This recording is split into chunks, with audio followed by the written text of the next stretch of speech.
How's it going? I'm Boyd Wagner. I'm a political strategist, analyst, and head of polling for Euronews.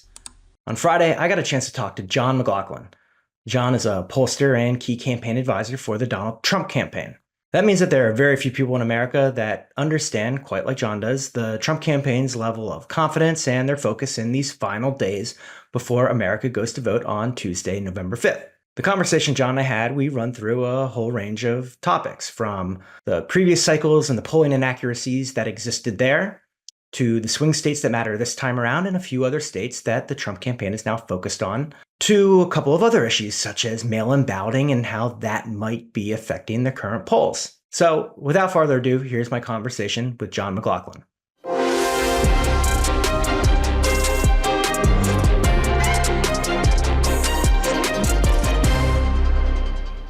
So John McLaughlin, thank you so much for joining us. John is one of the chief pollsters for the Trump campaign, and as such, I'm sure he's one of the busiest men in America right now. So John, thank you so much. I'm sure you have a lot of obligations, both with other TV hits and with your obligations for the Trump campaign. Thanks so much for joining us today.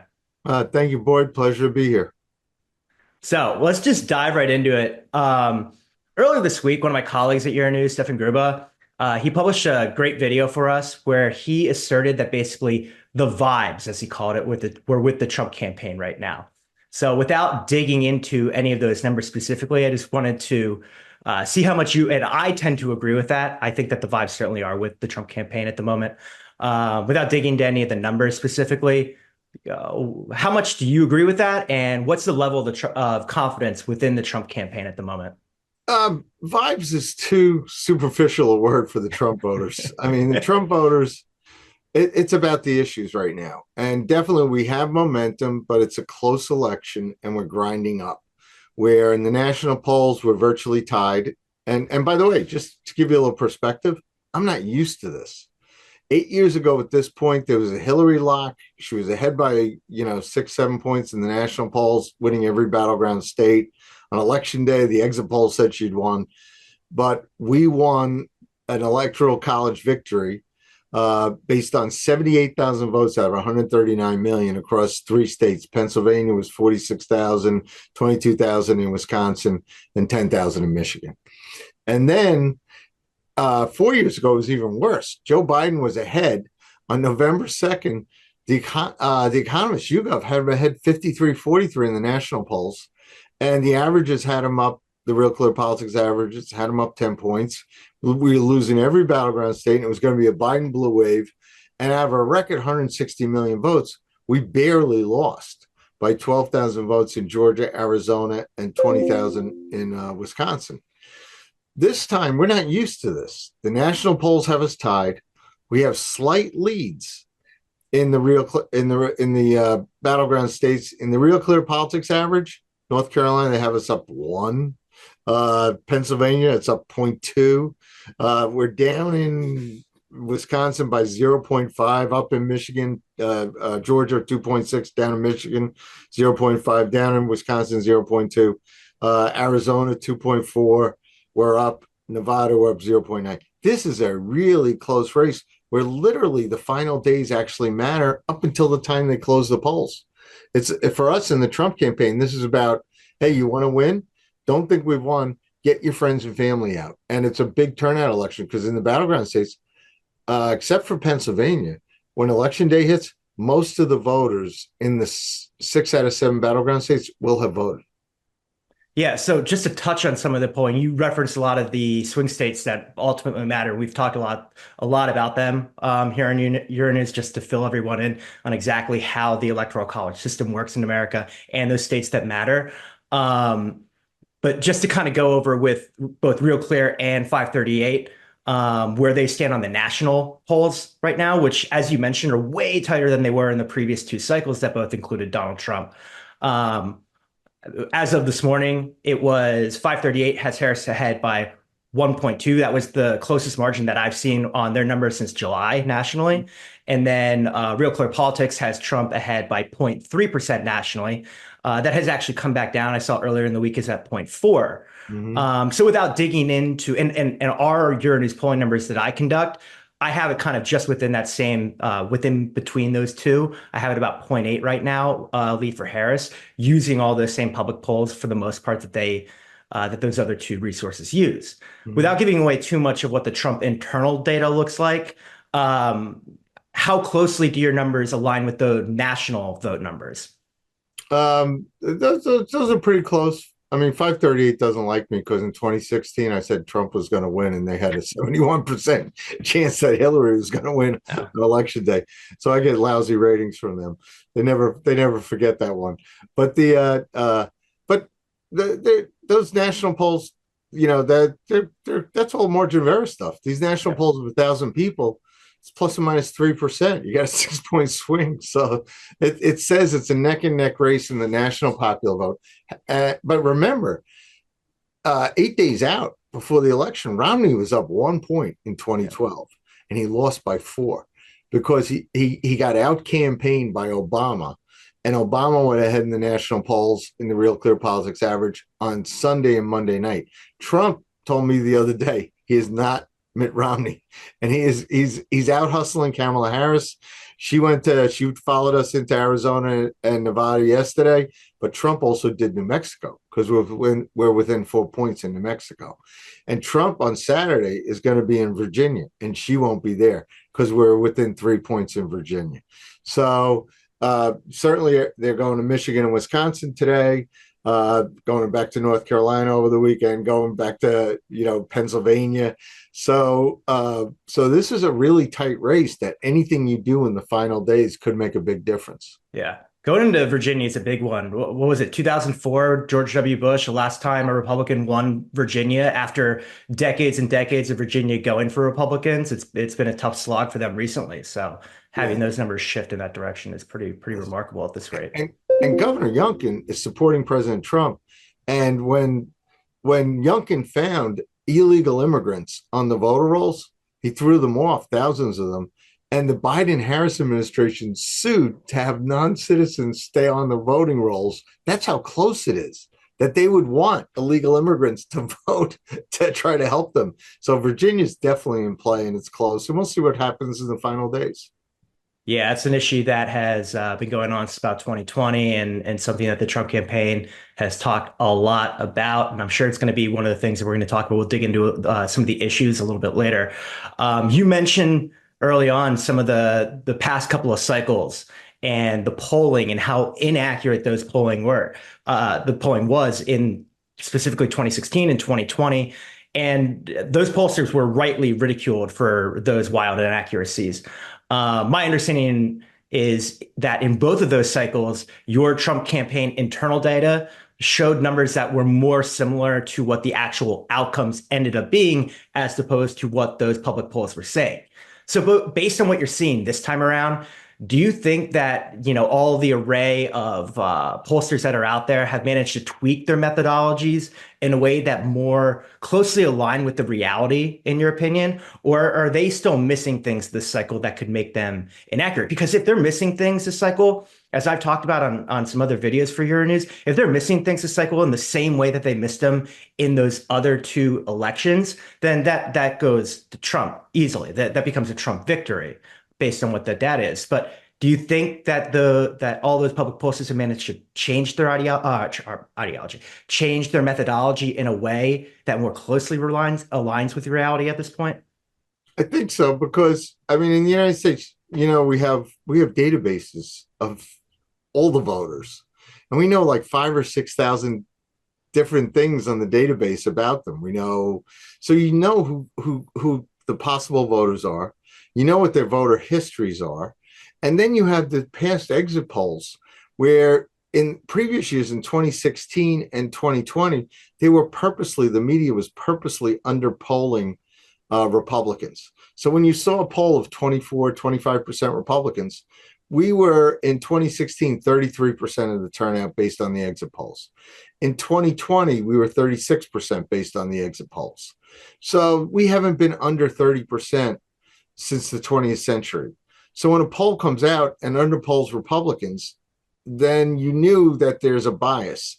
I remember in 2017, Donald Trump called me up a week out from the election. It was 6 o'clock in the morning in Las Vegas. He'd been up all night doing a rally. He was doing like 4 or 5 cities a day. He says, "What's this Washington Post poll has me down 17 points?" I said, "Sir, I said, they know it's during COVID and they got 8 points too many Democrats. They got the independents, something's going on there. It was a skewed sample." And I said, "It's a week out. It's during COVID. It's Wisconsin. They know that the early vote is 2-1 for Biden. They know the election day vote is 2-1 for you. And if it's cold, snowy, long lines during COVID, they're hoping your supporters don't go out and vote. So they said you're losing by 17. It's a toss up. You're going to have to go back there." And Trump said they would do that. And I said, "Yeah, they hate you." It was like, but that's that, our polls were accurate in that out of the 3 million votes that were cast in Wisconsin then, it was only 20,000 votes that separated us. It was a toss up. And that's where we're headed into with these battleground states now, particularly Wisconsin, Michigan, Pennsylvania. These are toss up states. Maybe Minnesota's a toss up state. Anything we do in the final days and the final hours could win it for us. And so we can't take anything for granted. I think they used to use those polls because of the liberal bias. I used to say they were trying to suppress our vote. Now, this is kind of like my friend Bibi Netanyahu in Israel. When there would poll come out before the election and say he's ahead, he'd be like, "Oh, that's bad." And I'm like, "Why?" He says, "Oh, some of our supporters will get, cocky and they won't show up to vote. They'll go to the beach. It's a national holiday." And he would get upset if he was ahead in the polls.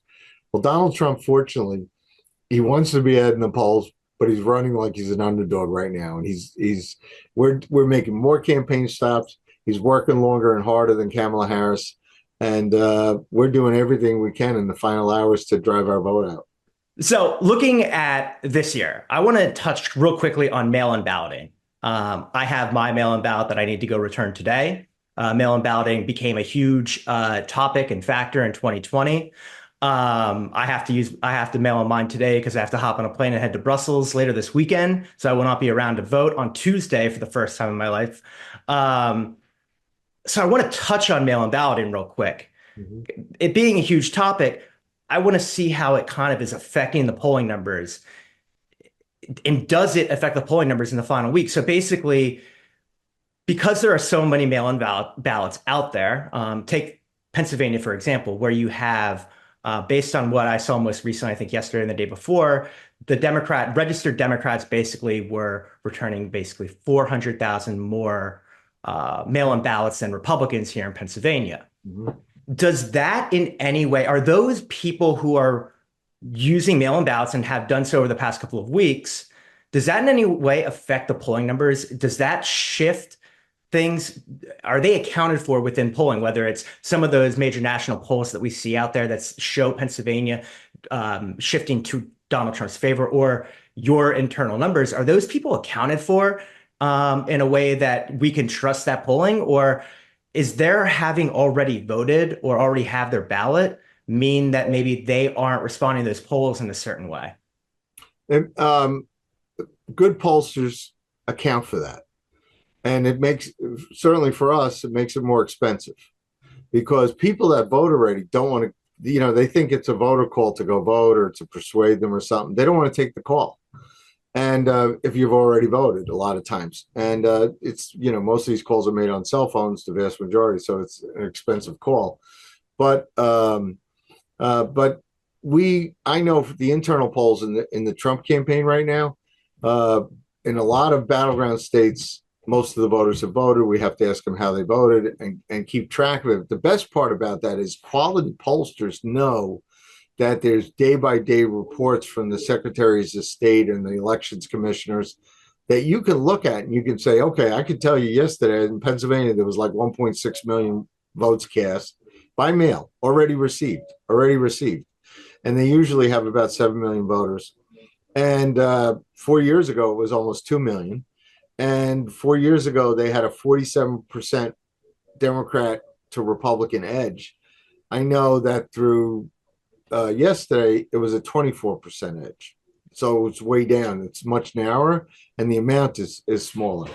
Yeah. But So just so our Euronews viewers know, basically what John is saying right now is compared to 2020, where the Democrats had a massive advantage in mail-in balloting, that advantage is much smaller. It's still an advantage for Harris and Democrats, as long as the registered voters go the way that their party is, with their registered party. So that's still an advantage for the Democrats and for Harris, but the advantage is much smaller this time around. Right.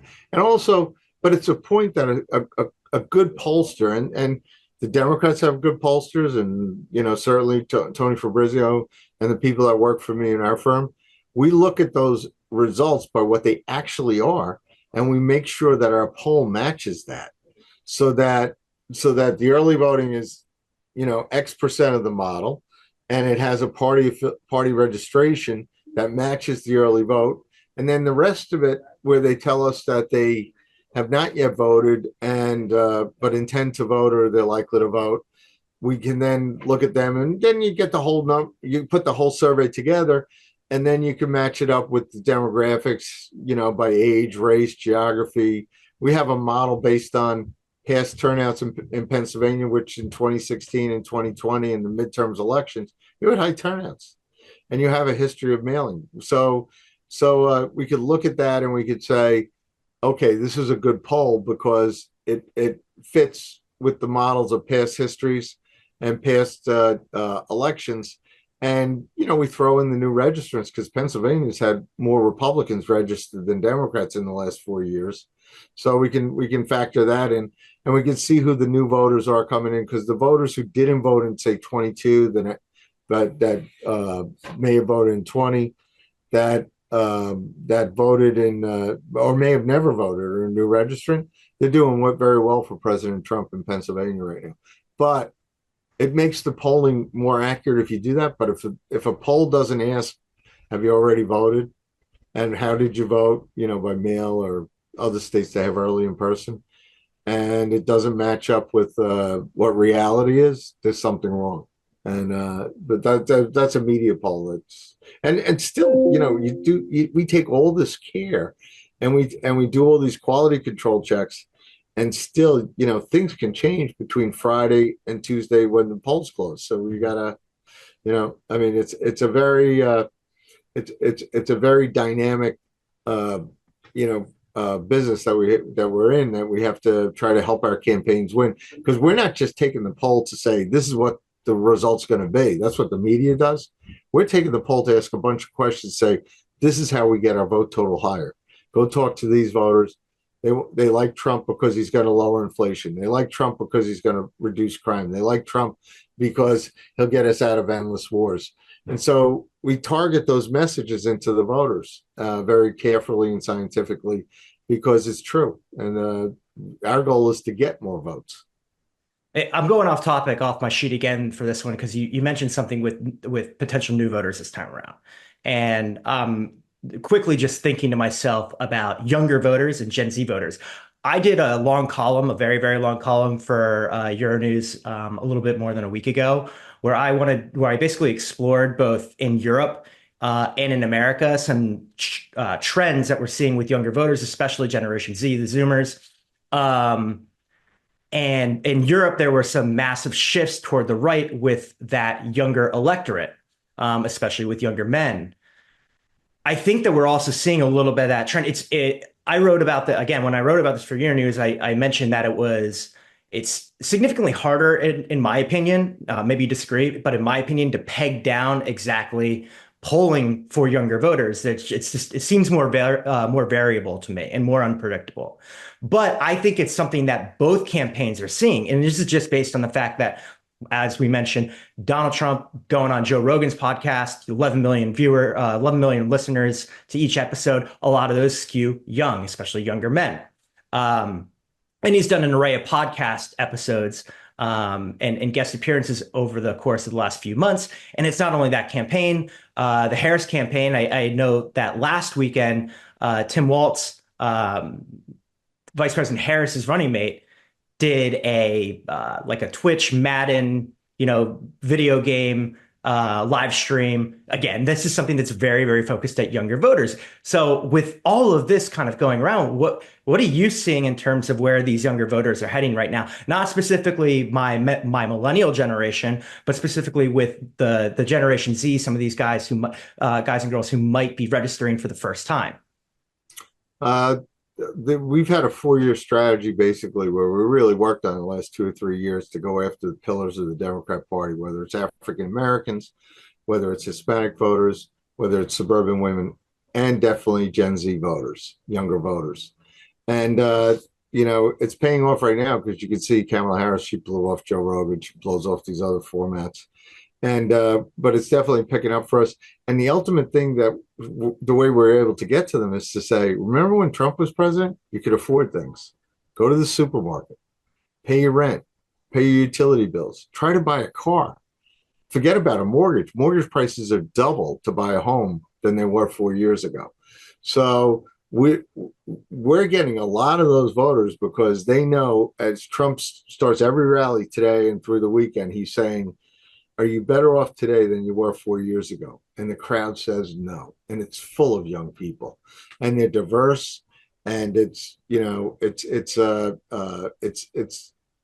based on fact. It's based on they want a better life, and they're getting a raw deal coming out of, a lot of them coming out of universities. A lot of them or if they don't go to university, they're trying to work for a living, and they're not finding the high-paying jobs they once had, and whatever they're getting paid, their standard of living is being eroded by inflation every day, and they can't afford basic necessities. So President Trump's message with them is resonating, and the Democrats are upset that we're getting a lot of the youth vote.